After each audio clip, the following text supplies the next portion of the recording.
The Adventures of Sherlock Holmes by Sir Arthur Conan Doyle. Adventure number 7. The Adventure of the Blue Carbuncle. I had called upon my friend, Sherlock Holmes, upon the second morning after Christmas, with the intention of wishing him the compliments of the season. He was lounging upon the sofa in a purple dressing-gown, a pipe-rack within his reach upon the right, and a pile of crumpled morning papers, evidently newly studied, near at hand. Beside the couch was a wooden chair, and on the angle of the back hung a very seedy and disreputable hard felt hat, much the worse for wear and cracked in several places. A lens and a forceps lying upon the seat of the chair suggested that the hat had been suspended in this manner for the purpose of examination. "You are engaged," said I. "Perhaps I interrupt you." "Not at all. I'm glad to have a friend with whom I can discuss my results. The matter is a perfectly trivial one." He jerked his thumb in the direction of the old hat. "But there are points in connection with it which are not entirely devoid of interest and even of instruction." I seated myself in his armchair and warmed my hands before his crackling fire, for a sharp frost had set in and the windows were thick with the ice crystals. "I suppose," I remarked, "that, homely as it looks, this thing has some deadly story linked on to it, that it is the clue which will guide you in the solution of some mystery and the punishment of some crime." No crime," said Sherlock Holmes, laughing.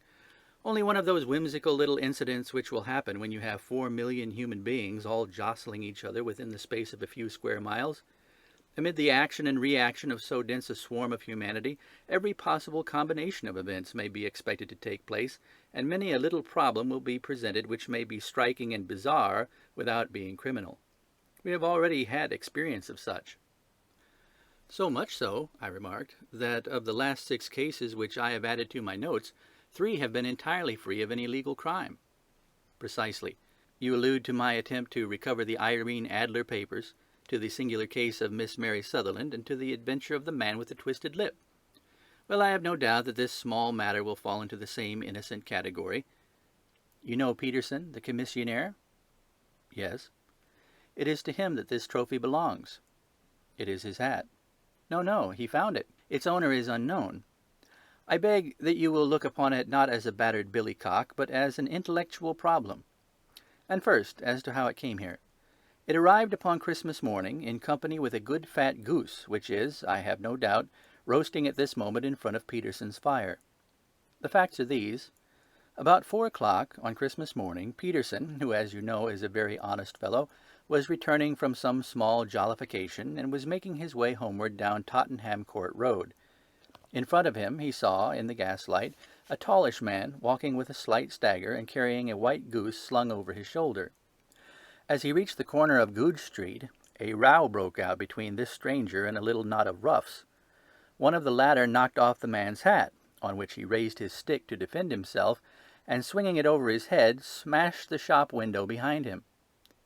Peterson had rushed forward to protect the stranger from his assailants, but the man, shocked at having broken the window and seeing an official-looking person in uniform rushing towards him, dropped his goose, took to his heels, and vanished amid the labyrinth of small streets which lie at the back of Tottenham Court Road.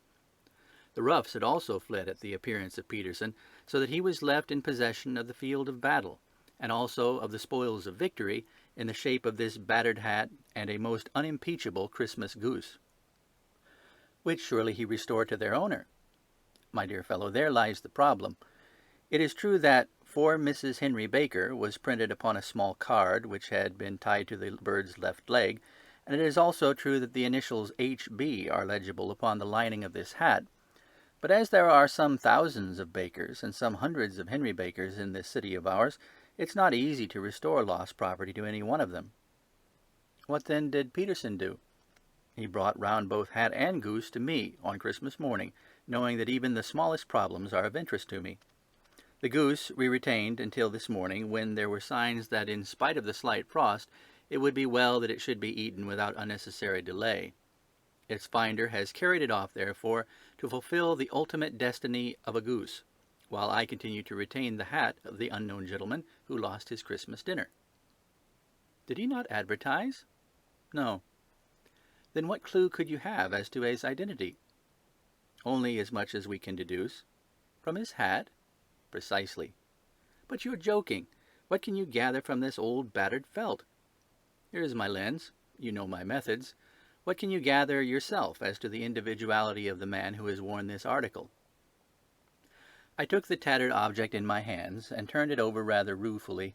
It was a very ordinary black hat of the usual round shape, hard and much the worse for wear. The lining had been of red silk, but was a good deal discolored. There was no maker's name, but as Holmes had remarked, the initials H.B. were scrawled upon one side. It was pierced in the brim for a hat securer, but the elastic was missing. For the rest, it was cracked, exceedingly dusty, and spotted in several places, although there seemed to have been some attempt to hide the discolored patches by smearing them with ink. "I can see nothing," said I, handing it back to my friend. "On the contrary, Watson, you can see everything. You fail, however, to reason from what you see. You are too timid in drawing your inferences." "Then pray tell me what it is that you can infer from this hat." He picked it up and gazed at it in the peculiar introspective fashion which was characteristic of him. "It is perhaps less suggestive than it might have been," he remarked. "And yet there are a few inferences which are very distinct, and a few others which represent at least a small balance of probability. That the man was highly intellectual is of course obvious upon the face of it, and also that he was fairly well-to-do within the last 3 years, although he has now fallen upon evil days. He had foresight, but has less now than formerly, pointing to a moral retrogression, which when taken with the decline of his fortune seems to indicate some evil influence, probably drink, at work upon him. This may account also for the obvious fact that his wife has ceased to love him." "My dear Holmes!" "He has, however, retained some degree of self-respect," he continued, disregarding my remonstrance. "He is a man who leads a sedentary life, goes out little, is out of training entirely, is middle-aged, has grizzled hair which he has had cut within the last few days, and which he anoints with lime cream. These are the more patent facts which may be deduced from his hat. Also, by the way, that it is extremely improbable that he has had gas laid on in his house." "You're certainly joking, Holmes." "Not in the least. Is it possible that even now, when I gave you these results, you are unable to see how they are attained?" "I have no doubt that I am very stupid, but I must confess that I am unable to follow you. For example, how did you deduce that this man was intellectual?" For answer, Holmes clapped the hat upon his head. It came right over the forehead and settled upon the bridge of his nose. "It is a question of cubic capacity," said he. "A man with so large a brain must have something in it." "The decline in his fortunes, then?" "This hat is 3 years old. These flat brims curled at the edge came in then. It is a hat of the very best quality. Look at the band of ribbed silk and the excellent lining. If this man could afford to buy so expensive a hat 3 years ago, and has had no hat since, then he has assuredly gone down in the world." "Well, that is clear enough, certainly. But how about the foresight and the moral retrogression?" Sherlock Holmes laughed. "Here is the foresight," said he, putting his finger upon the little disc and loop of the hat securer. "They are never sold upon hats. If this man ordered one, it is a sign of a certain amount of foresight, since he went out of his way to take this precaution against the wind. But since we see that he has broken the elastic and is not troubled to replace it, it is obvious that he has less foresight now than formerly, which is a distinct proof of a weakening nature. On the other hand, he has endeavored to conceal some of these stains upon the felt by daubing them with ink, which is a sign that he has not entirely lost his self-respect." "Your reasoning is certainly plausible." "The further points, that he is middle-aged, that his hair is grizzled, that it has been recently cut, and that he uses lime cream, are all to be gathered from a close examination of the lower part of the lining. The lens discloses a large number of hair ends, clean cut by the scissors of the barber. They all appear to be adhesive, and there is a distinct odor of lime cream. This dust, as you will observe, is not the gritty grey dust of the street, but the fluffy brown dust of the house, showing that it has been hung up indoors most of the time, while the marks of moisture upon the inside are proof positive that the wearer perspired very freely, and could therefore hardly be in the best of training." "But his wife, you said that she had ceased to love him." "This hat has not been brushed for weeks. When I see you, my dear Watson, with a week's accumulation of dust upon your hat, and when your wife allows you to go out in such a state, I shall fear that you also have been unfortunate enough to lose your wife's affection." But he might be a bachelor. Nay, he was bringing home the goose as a peace offering to his wife. Remember the card upon the bird's leg? You have an answer for everything. But how on earth do you deduce that the gas is not laid on in his house? One tallow stain, or even two, might come by chance, but when I see no less than 5, I think that there can be little doubt that the individual must be brought into frequent contact with burning tallow, walks upstairs at night probably, with his hat in one hand and a guttering candle in the other. Anyhow, he never got tallow stains from a gas jet. Are you satisfied? Well, it is very ingenious, said I, laughing. But since, as you said just now, there has been no crime committed and no harm done save the loss of a goose, all this seems to be rather a waste of energy. Sherlock Holmes had opened his mouth to reply when the door flew open, and Peterson, the commissionaire, rushed into the apartment with flushed cheeks and the face of a man who is dazed with astonishment. "The goose, Mr. Holmes! The goose, sir!" he gasped. "Eh? What of it, then? Has it returned to life and flapped off through the kitchen window?" Holmes twisted himself round upon the sofa to get a fairer view of the man's excited face. "See here, sir! See what my wife found in its crop!" He held out his hand and displayed upon the center of the palm a brilliantly scintillating blue stone, rather smaller than a bean in size, but of such purity and radiance that it twinkled like an electric point in the dark hollow of his hand. Sherlock Holmes sat up with a whistle. "By Jove, Peterson," said he, "this is a treasure trove indeed. I suppose you know what you've got." "A diamond, sir! A precious stone! It cuts into glass as though it were putty." "It's more than a precious stone. It's the precious stone." "Not the Countess of Morcar's blue carbuncle!" I ejaculated. "Precisely so. I ought to know its size and shape, seeing that I have read the advertisement about it in the Times every day lately. It is absolutely unique, and its value can only be conjectured, but the reward offered of £1,000 is certainly not within a 20th part of the market price." £1,000! Great Lord a mercy! The commissionaire plumped down into a chair and stared from one to the other of us. "That is the reward, and I have reason to know that there are sentimental considerations in the background which could induce the Countess to part with half her fortune if she could just recover the gem." "It was lost, if I remember aright, at the Hotel Cosmopolitan," I remarked. "Precisely so, on the 22nd of December, just 5 days ago. John Horner, a plumber, was accused of having abstracted it from the lady's jewel case. The evidence against him was so strong that the case has been referred to the assizes.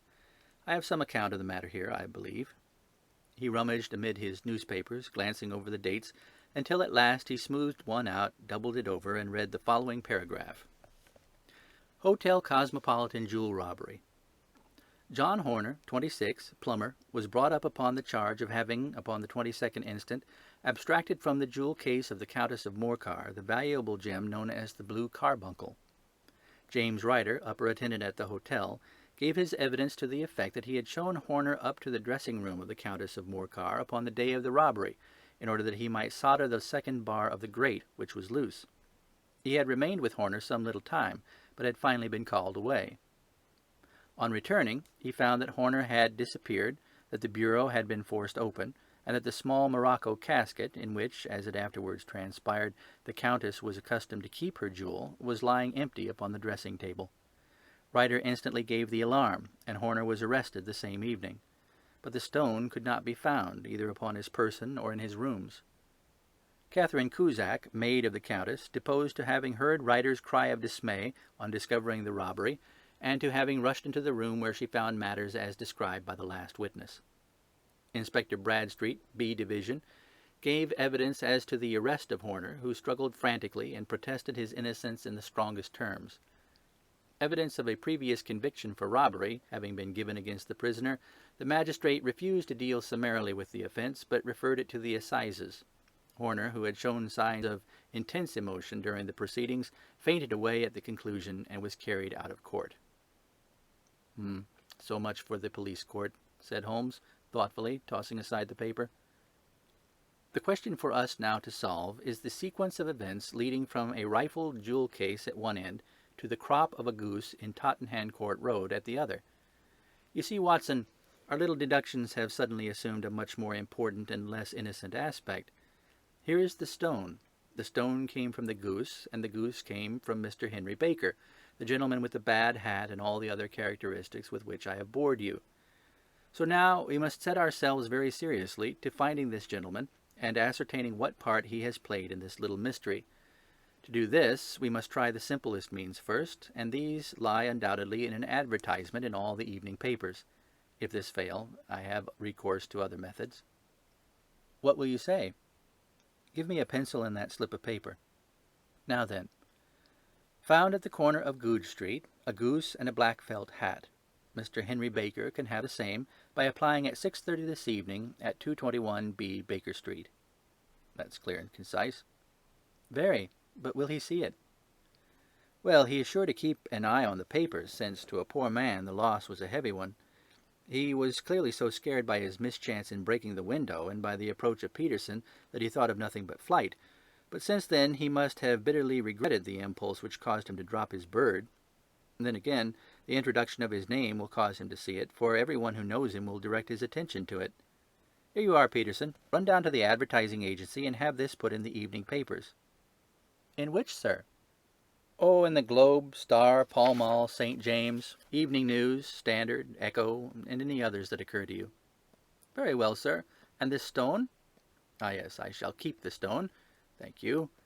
And I say, Peterson, just buy a goose on your way back and leave it here with me, for we must have one to give to this gentleman in place of the one which your family is now devouring. When the commissionaire had gone, Holmes took up the stone and held it against the light. It's a bonny thing, said he. Just see how it glints and sparkles. Of course, it is a nucleus and focus of crime. Every good stone is. They are the devil's pet baits. In the larger and older jewels, every facet may stand for a bloody deed. This stone is not yet 20 years old. It was found in the banks of the Amoy River in southern China, and is remarkable in having every characteristic of the carbuncle, save that it is blue in shade instead of ruby red. In spite of its youth, it has already a sinister history. There have been 2 murders, a vitriol throwing, a suicide, and several robberies brought about for the sake of this 40-grain weight of crystallized charcoal. Who would ever think that so pretty a toy could be a purveyor of the gallows and the prison? I'll lock it up in my strong-box now, and drop a line to the Countess to say that we have it. Do you think that this man Horner is innocent? I cannot tell. Well, then, do you imagine that this other one, Henry Baker, had anything to do with the matter? It is, I think, much more likely that Henry Baker is an absolutely innocent man who had no idea that the bird which he was carrying was of considerable more value than if it were made of solid gold. That, however, I shall determine by a very simple test if we have an answer to our advertisement. And you can do nothing till then? Nothing. In that case, I shall continue my professional round. But I shall come back in the evening at the hour you have mentioned, for I would like to see the solution of so tangled a business. Very glad to have you. I dine at 7. There is a woodcock, I believe. By the way, in view of recent occurrences, perhaps I ought to ask Mrs. Hudson to examine its crop. I had been delayed at a case, and it was a little after 6:30 when I found myself in Baker Street once more. As I approached the house, I saw a tall man in a Scotch bonnet with a coat, which was buttoned up to his chin, waiting outside in the bright semicircle which was thrown from the fanlight.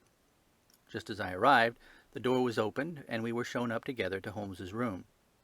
"Mr. Henry Baker, I believe?" said he, rising from his armchair and greeting his visitor with the easy air of geniality which he could so readily assume. "Pray take this chair by the fire, Mr. Baker. It's a cold night, and I observe that your circulation is more adapted for summer than for winter. Ah, Watson, you have just come at the right time. Is that your hat, Mr. Baker?" "Yes, sir, that is undoubtedly my hat." He was a large man, with rounded shoulders, a massive head, and a broad, intelligent face, sloping down to a pointed beard of grizzled brown. A touch of red in nose and cheeks, with a slight tremor in his extended hand, recalled Holmes's surmise as to his habits.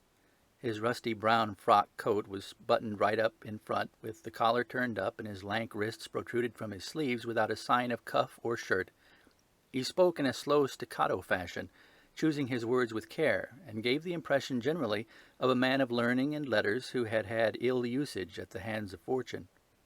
"We have retained these things for some days," said Holmes, "because we expected to see an advertisement from you giving your address. I am at a loss to know now why you did not advertise." Our visitor gave a rather shamefaced laugh. "Shillings have not been so plentiful with me as they once were," he remarked. "I had no doubt that the gang of roughs who assaulted me had carried off both my hat and the bird. I did not care to spend more money in a hopeless attempt to recover them." "Very naturally. By the way, about the bird, we were compelled to eat it." "To eat it?" Our visitor half rose from his chair in his excitement. "Yes, it would have been no use to anyone had we not done so. But I presume that this other goose upon the sideboard, which is about the same weight and perfectly fresh, will answer your purpose equally well?" "Oh, certainly, certainly," answered Mr. Baker with a sigh of relief. "Of course, we still have the feathers, legs, crop, and so on of your own bird, so if you wish—" The man burst into a hearty laugh. "They might be useful to me as relics of my adventure," said he, "but beyond that, I can hardly see what use the dejecta membra of my late acquaintance are going to be to me. No, sir, I think that, with your permission, I will confine my attentions to the excellent bird which I perceive upon the sideboard." Sherlock Holmes glanced sharply across at me, with a slight shrug of his shoulders. "There is your hat, then, and there your bird," said he. "By the way, would it bore you to tell me where you got the other one from? I am somewhat of a fowl fancier, and I have seldom seen a better grown goose." "Certainly, sir," said Baker, who had risen and tucked his newly gained property under his arm. "There are a few of us who frequent the Alpha Inn near the museum. We are to be found in the museum itself during the day, you understand.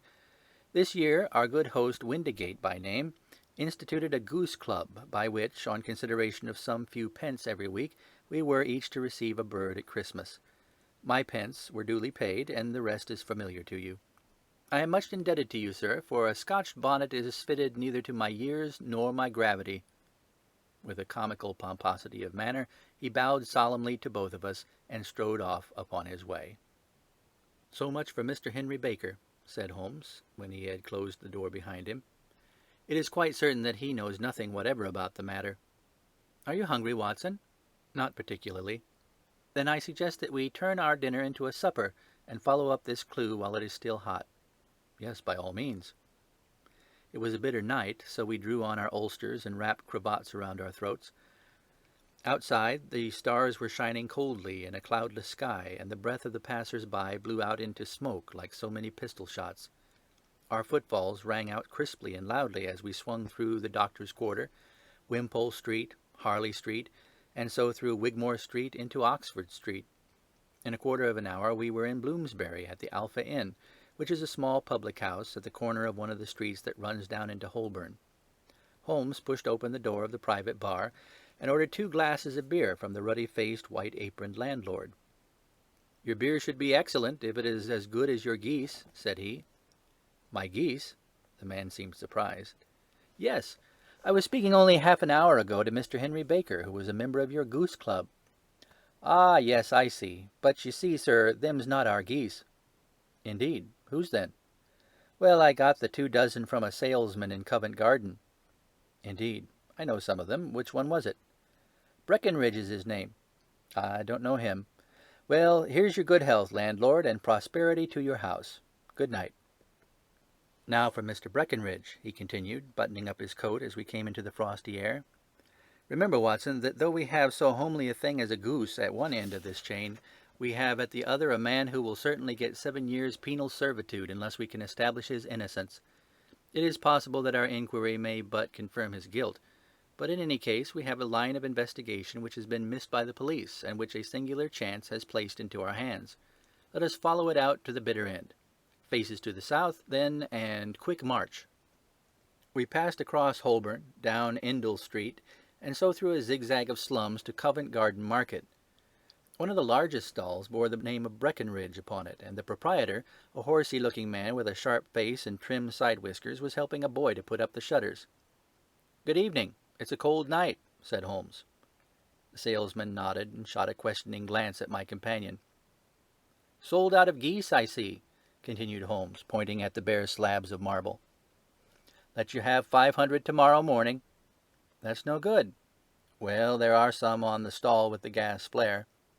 "Ah, but I was recommended to you." "Who by?" "The landlord of the Alpha." "Oh, yes, I sent him a couple of dozen." "Fine birds they were, too. Now, where did you get them from?" To my surprise, the question provoked a burst of anger from the salesman. "Now then, mister," said he, with his head cocked and his arms akimbo, "what are you driving at? Let's have it straight now." "It's straight enough. I should like to know who sold you the geese which you supplied to the Alpha." "Well, then, I shan't tell you. So now." "Oh, it's a matter of no importance. But I don't know why you should be so warm over such a trifle." "Warm? You'd be as warm, maybe, if you were pestered as I am. When I pay good money for a good article, there should be an end to the business. But it's where the geese, and who did you sell the geese to, and what will you take for the geese?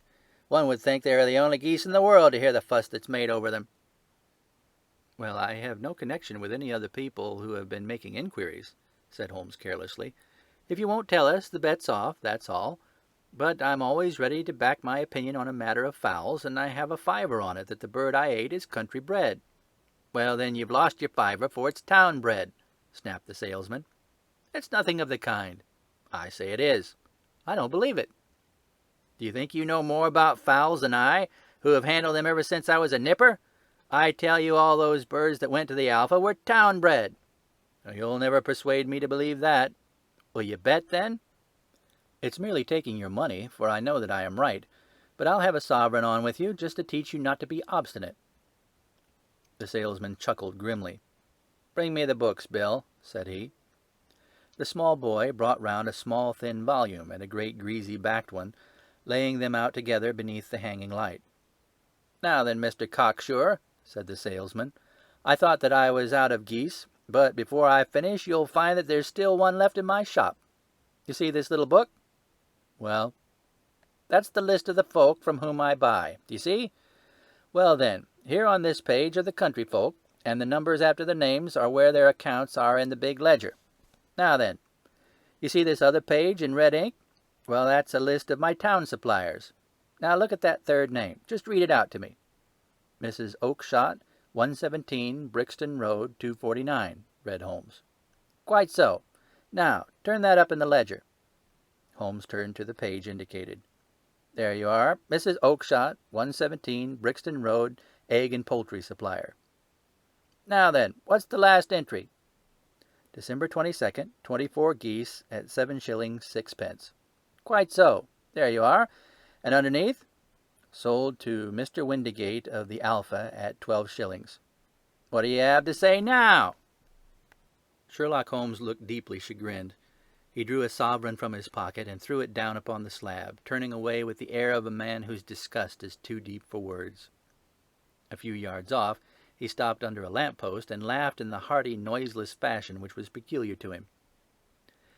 "When you see a man with whiskers of that cut and the pink 'un protruding out of his pocket, you can always draw him by a bet," said he. "I dare say that if I had put £100 down in front of him, that man would not have given me such complete information as was drawn from him by the idea that he was doing me on a wager. Well, Watson, we are, I fancy, nearing the end of our quest, and the only point which remains to be determined is whether we should go on to this Mrs. Oakshott tonight, or whether we should reserve it for tomorrow. It is clear from what that surly fellow said that there are others besides ourselves who are anxious about this matter, and I should—" His remarks were suddenly cut short by a loud hubbub which broke out from the stall which we had just left. Turning round, we saw a little rat-faced fellow standing in the center of the circle of yellow light which was thrown by the swinging lamp, while Breckenridge, the salesman, framed in the door of his stall, was shaking his fists fiercely at the cringing figure. "I've had enough of you and your geese," he shouted. "I wish you were all at the devil together. If you come pestering me any more with your silly talk, I'll set the dog at you. You bring Mrs. Oakshott here, and I'll answer to her, but what do you have to do with it? Did I buy the geese off you?" "No, but one of them was mine all the same," whined the little man. "Well, then ask Mrs. Oakshott for it." "She told me to ask you." "Well, you can ask the King of Prussia for all I care. I've had enough of it. Get out of this." He rushed fiercely forward, and the inquirer flitted away into the darkness. "Ha, this may save us a visit to Brixton Road," whispered Holmes. "Come with me, and we will see what is to be made of this fellow." Striding through the scattered knots of people who lounged round the flaring stalls, my companion speedily overtook the little man and touched him upon the shoulder. He sprang round, and I could see in the gaslight that every vestige of color had been driven from his face. "Who are you, then? What do you want?" he asked in a quavering voice. "You will excuse me," said Sherlock Holmes, blandly, "but I could not help overhearing the questions which you put to the salesman just now. I think that I could be of assistance to you." "You? Who are you? How could you know anything of the matter?" "My name is Sherlock Holmes. It is my business to know what other people don't know." "But you can know nothing of this." "Excuse me, I know everything of it. You are endeavouring to trace some geese which were sold by Mrs. Oakshott of Brixton Road to a salesman named Breckenridge, by him in turn to Mr. Windigate of the Alpha, and by him to his club, of which Mr. Henry Baker is a member." "Oh, sir, you are the very man whom I have longed to meet," cried the little fellow, with outstretched arms and quivering fingers. "I can hardly explain to you how interested I am in this matter." Sherlock Holmes hailed a four-wheeler which was passing. "In that case, we had better discuss it in a cosy room rather than in this wind-swept market-place," said he. "But pray tell me, before we go further, who is it that I have the pleasure of assisting?" The man hesitated for an instant. "My name is John Robinson," he answered, with a sidelong glance. "No, no, the real name," said Holmes sweetly. "It is always awkward doing business with an alias." A flush sprang to the white cheeks of the stranger. "Well, then," said he, "my real name is James Ryder." "Precisely so. Head attendant of the Hotel Cosmopolitan. Pray step into the cab, and I shall soon be able to tell you everything which you would wish to know." The little man stood glancing from one to the other of us with half-frightened, half-hopeful eyes, as one who is not sure whether he is on the verge of a windfall or a catastrophe. Then he stepped into the cab, and in half an hour we were back in the sitting-room at Baker Street. Nothing had been said during our drive, but the high, thin breathing of our new companion and the claspings and unclaspings of his hands spoke of the nervous tension within him. "Here we are," said Holmes cheerily, as we filed into the room. "The fire looks very seasonable in this weather. You look cold, Mr. Ryder. Pray take the basket chair. I will just put on my slippers before we settle this little matter of yours. Now then, you want to know what became of those geese?" "Yes, sir." "Or rather, I fancy, of that goose. It was one bird, I imagine, in which you were interested, white, with a black bar across the tail." Ryder quivered with emotion. "Oh, sir," he cried, "can you tell me where it went to?" "It came here." "Here?" "Yes, and a most remarkable bird it proved. I don't wonder that you should take an interest in it. It laid an egg after it was dead. The bonniest, brightest little blue egg that ever was seen. I have it here in my museum." Our visitor staggered to his feet and clutched the mantelpiece with his right hand. Holmes unlocked his strong-box and held up the blue carbuncle, which shone out like a star with a cold, brilliant, many-pointed radiance. Ryder stood glaring with a drawn face, uncertain whether to claim or to disown it. "The game's up, Ryder," said Holmes quietly. "Hold up, man, or you'll be into the fire. Give him an arm back into his chair, Watson. He's not got blood enough to go in for felony with impunity. Give him a dash of brandy. So. Now he looks a little more human. What a shrimp it is, to be sure." For a moment he had staggered and nearly fallen, but the brandy brought a tinge of color into his cheeks, and he sat staring with frightened eyes at his accuser. "I have almost every link in my hands, and all the proofs which I could possibly need, so there is little which you need tell me. Still, that little may as well be cleared up to make your case complete. You had heard, Ryder, of this blue stone of the Countess of Morcar's?" "It was Catherine Cusack who told me of it," said he in a crackling voice. "I see, her ladyship's waiting-maid. Well, the temptation of sudden wealth so easily acquired was too much for you, as it has been for better men before you. But you were not very scrupulous in the means you used. It seems to me, Ryder, that there is the making of a very pretty villain in you. You knew that this man Horner, the plumber, had been concerned in some such matter before, and that suspicion would rest more readily upon him. What did you do then? You made some small job in my lady's room, you and your confederate Cusack, and you managed that he should be the man sent for. And then, when he had left, you rifled the jewel case, raised the alarm, and had this unfortunate man arrested. You then—" Ryder threw himself down suddenly upon the rug and clutched at my companion's knees. "For God's sake, have mercy!" he shrieked. "Think of my father, of my mother. It would break their hearts. I never went wrong before. I never will again. I swear it. I swear it on a Bible. Oh, don't bring it into court. For Christ's sake, don't."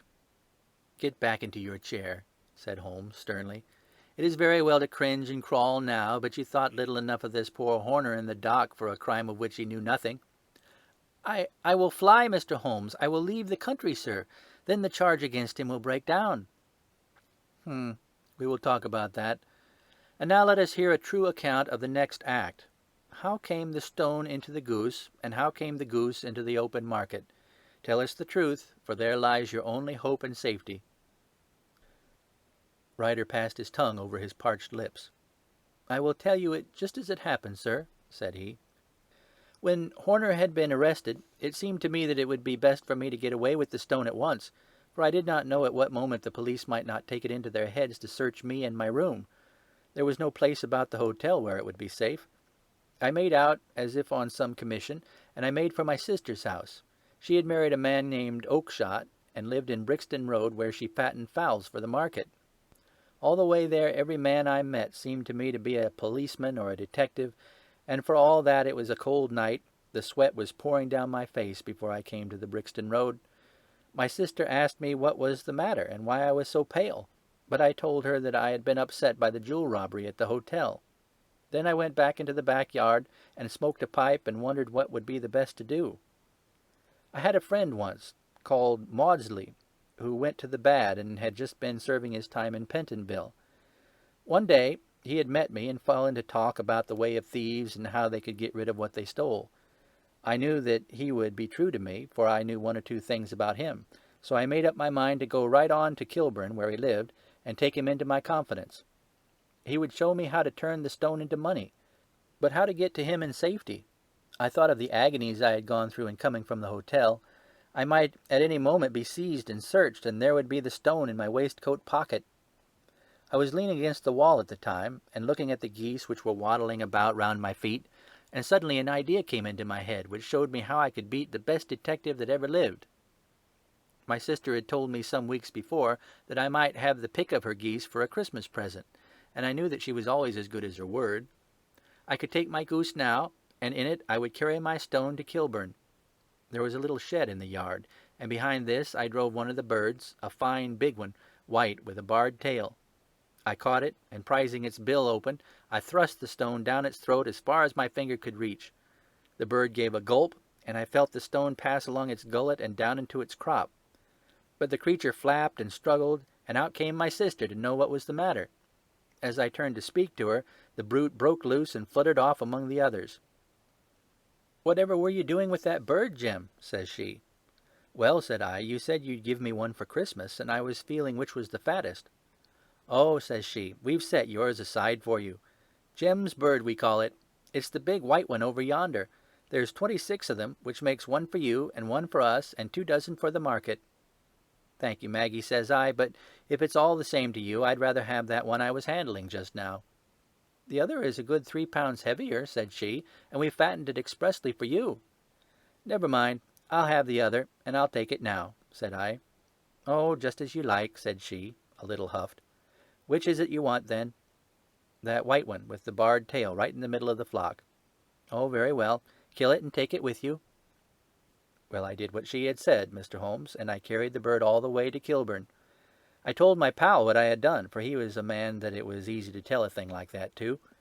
He laughed until he choked, and we got a knife and opened the goose. My heart turned to water, for there was no sign of the stone, and I knew that some terrible mistake had occurred. I left the bird, rushed back to my sister's, and hurried into the backyard. There was not a bird to be seen there.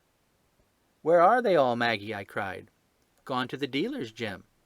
"Which dealers?" "Breckenridge, of Covent Garden." "But was there another with a barred tail?" I asked, "the same as the one I chose?" "Yes, Jim, there were 2 barred-tailed ones, and I could never tell them apart." Well, then, of course, I saw it all, and I ran off as hard as my feet would carry me to this man Breckenridge. But he had sold the lot at once, and not one word would he tell me as to where they had gone. You heard him yourselves tonight. Well, he has always answered me like that. My sister thinks that I'm going mad. Sometimes I think that I am myself. And now I am myself a branded thief, without ever having touched the wealth for which I sold my character. God help me! God help me!" He burst into convulsive sobbing, with his face buried in his hands. There was a long silence, broken only by his heavy breathing and by the measured tapping of Sherlock Holmes's fingertips upon the edge of the table. Then my friend rose and threw open the door. "Get out," said he. "What, sir?" "Oh, heaven bless you! No more words. Get out." And no more words were needed. There was a rush, a clatter upon the stairs, the bang of a door, and the crisp rattle of running footfalls from the street. "After all, Watson," said Holmes, reaching up his hand for his clay pipe, "I am not retained by the police to supply their deficiencies. If Horner were in danger it would be another thing, but this fellow will not appear against him, and the case must collapse. I suppose that I am commuting a felony, but it is just possible that I am saving a soul. This fellow will not go wrong again. He is too terribly frightened. Send him to gaol now, and you make him a gaol bird for life. Besides, it's the season of forgiveness. Chance has put in our way a most singular and whimsical problem, and its solution is its own reward. If you will have the goodness to touch the bell, Doctor, we will begin another investigation, in which also a bird will be the chief feature." End of The Adventure of the Blue Carbuncle.